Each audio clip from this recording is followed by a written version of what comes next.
ছেলেটির বয়স পরপর বাড়তে থাকে। 6 মাস বয়স হয়। এবার তো অন্নপ্রাশন করতে হবে কি গো মায়েরা? 6 মাসে তো অন্নপ্রাশন হয়, তাই না? তো তাই তো, নামকরণ হয়, অন্নপ্রাশন হয়। তা ব্রাহ্মণী বলছে ব্রাহ্মণকে, তুমি জ্যোতিষের কাছে যাও, 6 মাস ছেলের বয়স হয়ে গেল, এবার তোর অন্নপ্রাশন নামকরণ সব করতে হবে। জ্যোতিষের বাড়িতে একটা কাগজে লিখে নিয়ে গেল, বৃত্তান্ত লিখে নিয়ে গেল। জ্যোতিষ সমস্ত দেখে বলছে বিচার করে, ও ব্রাহ্মণ ঠাকুর, তোমার ছেলে তো খুব পয়পত্র গো, খুব ভাগ্যবান ছেলে। এর জন্মের সিংহ লগ্ন, সিংহ রাশি। এ ছেলের নাম আমি দিলাম গোপাল সিংহ।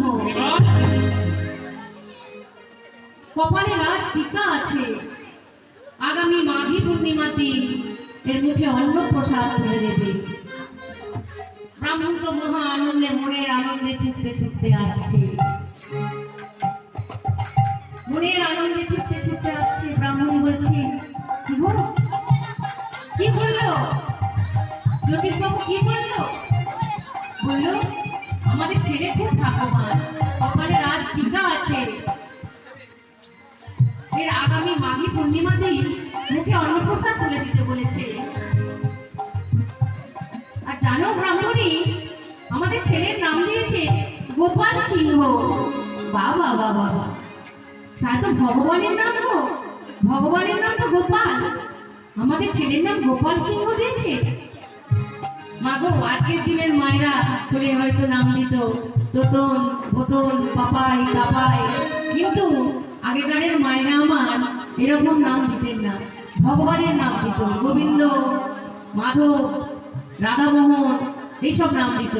সারা দিনের শেষে ভগবানকে তারা ডাকতো, নিজের ছেলেকে ডাকতে গিয়ে। মায়ের আমার খুব পছন্দ হয়েছে নামটা। ব্রাহ্মণ ঠাকুর ছেলের অন্নপ্রাশনের জন্য কুটুম পরিজন সকলকে নিমন্ত্রণ করছে। আর ব্রাহ্মণী মা আমার ছেলেকে নিয়ে নাচছে। কি বলে গো?